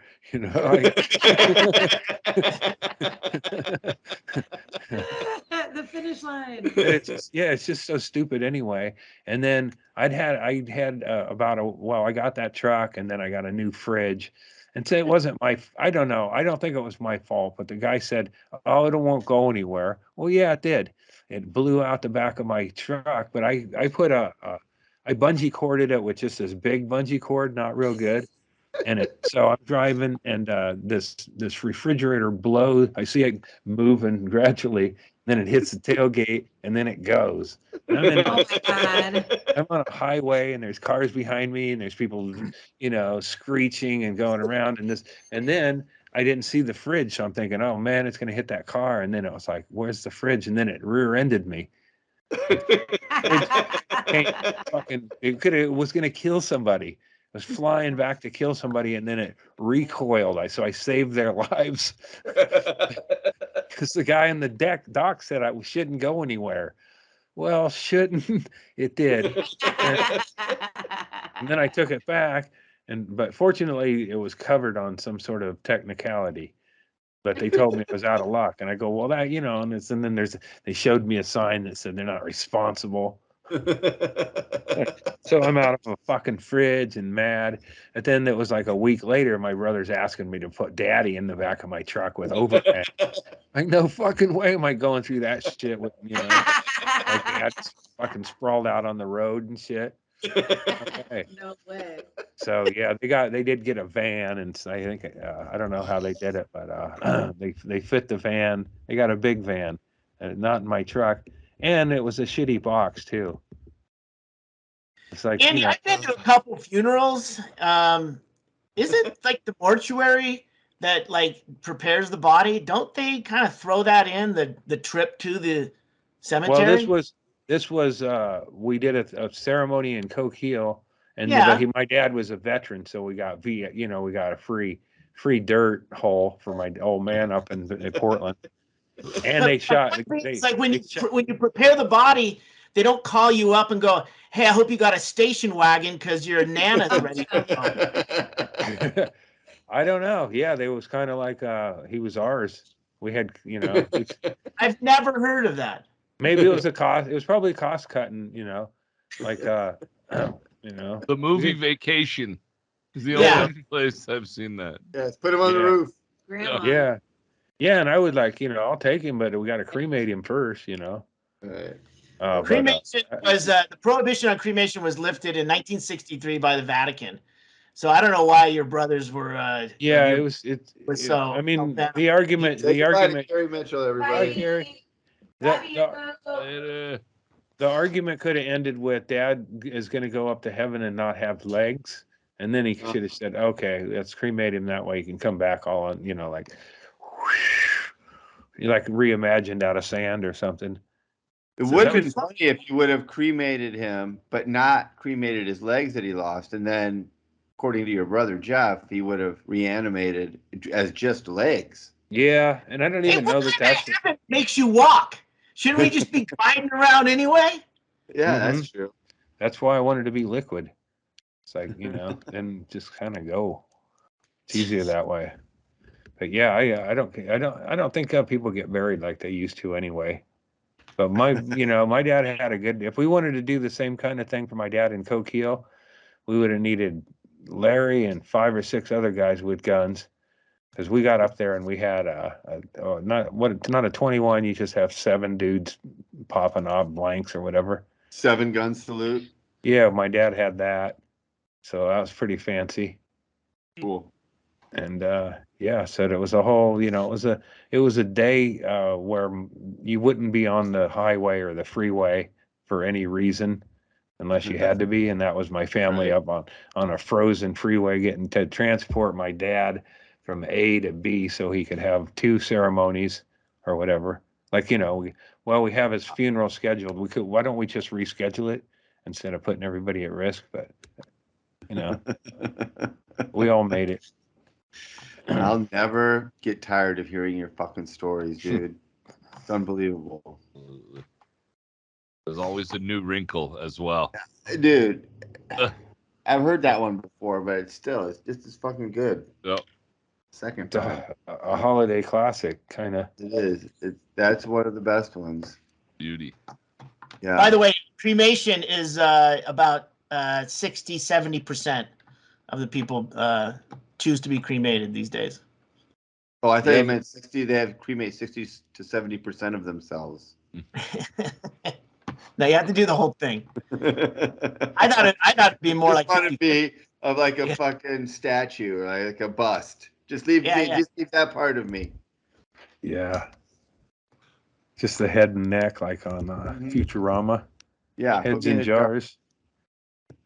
Or you can use the leftover part of the casket from Andy's dad that they cut off the bottom and sell it to that guy. Yeah. I mean, that's where my brother, they should have said, we're not paying for no 6-foot box.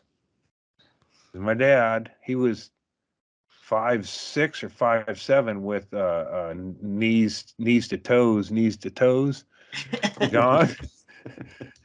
Yeah, so he's probably 4.5 feet. Yeah, probably 4.5, 5 feet, and we were paying for a box that wouldn't, like we should have, because it was like such a casket. It was such a shitty like zip board kind of thing. We could have done one at, we could have got the lumber and done a more fitting one. You and your brothers buying lumber and building a casket. Yeah, something for my dad. My brother David could have built up a nice box for him, whatever. But yeah, it's just it's just too much, Unless you're burying someone on your private property, I think there's rules about how you can put someone in the ground, Andy. Yeah, you can't bury your pets around your yard either, probably legally. Depends on the state. Yeah, in your own yard you can, right? Well, it depends on the state, but most of the time, anytime I've asked, it's been like, but why advertise it? Just bury the animal. I looked it up. I just did it. Yeah. Yeah. And that's what they'll tell you. Just don't. It's not legal here. Never happened. Probably wouldn't like it where I lived in Tampa. It depends on how close your neighbors are, right? Yeah. Yeah, well, it depends if you're renting, I guess. That would be bad. I don't know the specifics of it, but I know Larry and I think probably Larry and Daryl had a situation where they had to get rid of a dead horse. That was like. Did either of them own a horse before this? Yeah, Larry had a horse, and then it was dead. I hope they blew it up with dynamite. Yeah, I don't. Great fucking. I remember hearing about that. There was some situation. I'll quiz Larry about that. Find out more about that. Probably, that's what Larry was an adventurer. Sure was. So why did he have a horse? Did he win it in a bet or something? He had one of his wife that had the 2 kids. They had horses for some reason. She was like into horses. She hated everything, so I'm not sure, but she'd always keep horses to share her misery with. It seems like a very expensive hobby. Yeah, it does. I mean, like, especially like poor people, then they just like have a house with a fence around it, and the horse is just kind of in the yard. Yeah. That's how that was. Yeah, I imagine it's difficult to bury a horse. Well, it's like, you got to spend a lot of time. You need a bulldozer. Yeah, I know it was something Larry wasn't willing to pay for, so I think they were, trying to ditch it somewhere. Before burying the horse, it's difficult to move a dead horse. Yeah. Right. That's what I always like the details of Larry's like, how'd you get that? like Larry would show up with a bunch of heavy stuff that he'd ripped off from some, deserted barn or something. Like, how did he carry that shit? And he had well, when you're committing a crime, you get like super strength. Yeah. Mm-hmm. Yeah, Why Larry's wiry, so I bet he could carry a lot when he had a little adrenaline going. So how'd they bury the horse? I don't know. I remember when we were talking about burying animals. I remember the situation that Larry had where he's ditched a dead horse somewhere. I'll ask David. Yeah. Larry go on some fucking crazy. That's a tangent. good tease. Yeah. Yeah, I may and between my weeks, I may go down and see Larry if he's on his last legs. See if indeed I can, help him or visit with him. David said he went over there to visit with him, and he was pretty in bad health, but very coherent. Mm-hmm. So, and it was like, wow, that sounds like maybe he ain't gonna live much longer. You've been saying that for a while. Larry's gonna fucking outlive all of you. Fuckers. I know, but he was coherent. And like, oh wow, he's. Oh, that's new. He's becoming clear. Yeah, it's hard. It's harder and harder to find Larry. Dementia. Yeah, when you get that day where you're like, oh, that was like you can interact with Larry. That's pretty rare because it's usually like he's kind of out there blathering, and then you say something and he's not listening, and then he blathers, and and you try to keep him on track, and like that when he talked about shitting in the urinal. It's like I want to hear Larry, can I when we're all done with this concert, can I do 10 question Q&A with you? What does this have to do with the virus? What does this have to do with coronavirus at all? Oh, God, I fucking love you. All right. That was a classic. That was it. Hearing that. Once again, the best 2 hours of my week. I fucking love you guys. Definitely. Let's fucking do this again next week. Put up everybody. Send Andy stuff on his Venmo. Andy-Andrist. Venmo.com. Andy's got stickers for you. I need one of your stickers for my hard hat at work. I need. Oh man! Wow. All of my coworkers have things on their hard hat, and I realize now that I don't have anything on my hard hat, and I feel very much like a out of place newbie. You can use Wood Killer to write on the back of your helmet, like I did with the Yeah, I don't want to have like the equivalent of like a shitty tattoo on my, because the hard hat I've noticed it's very much, the stickers are very much, it's like a tattoo situation. You got to have good ones. So yeah. Awesome. Yeah, I'll get one of those in the mail. Shit, all right. Yeah. And you can order those from me too. If you hit up Andy, he'll send you some cool Andy stickers. Well, I got a chemo bag hanging off of me. I'll stuff the envelopes with those. If I have a chemo spill, I got a whole cleanup kit, so I will shut down the store during that. But hopefully, so it gives me a little income to get some smoke with and something to do while I'm laying there contemplating death. And if you feel like Andy has entertained you on any level, like he has, just send him $50 on Venmo so that he can buy with that. Now you're talking. Who sent me something great? Linda sent me 2 big shipments of Blue Gatorade Zeros, like nice. Like 100 bottles each shipment. Like it took me, time to carry it all in, and then she did it a second time. So 2 different dumps of Blue Gatorade that I use all the time to stay hydrated. Good. That's awesome. Well done. And Chad's on the Twitch all the time. So subscribe to Chad on Twitch and watch him play video games and fuck around and smoke weed and on his freeze pipe and just talk to you and do all kinds of fucked up things. Thanks, guys. And cook a pig's head. Yeah. And I do another podcast. It's called The William Montgomery Show with William Montgomery, of course. And it's a lot of fun. Our episode this week features Carmen Morales and Katie Hughes. It was a lot of fun. So by the time this comes out, that will be out. But check it out. It's very funny.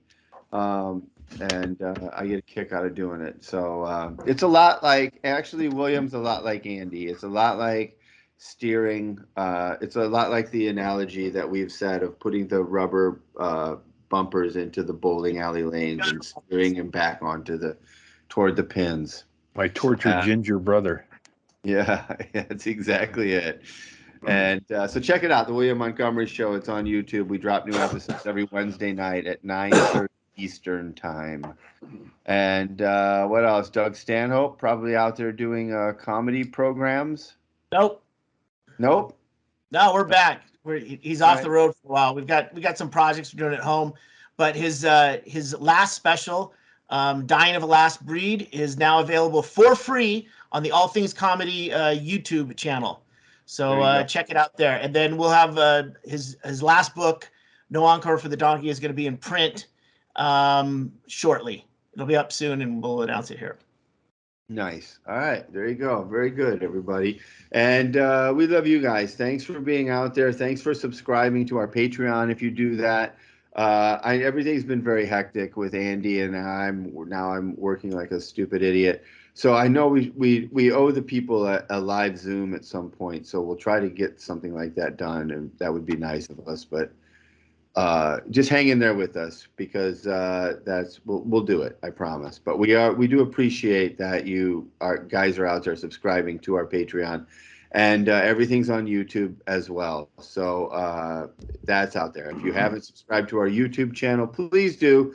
Tell a friend. Every Friday we drop these, and I love it. It's my favorite, like I said, my favorite 2 hours of the week. I fucking love you guys, and all you guys for being out there and sitting through this stupid shit every week. We love you. So thanks. We'll see you next time. Later.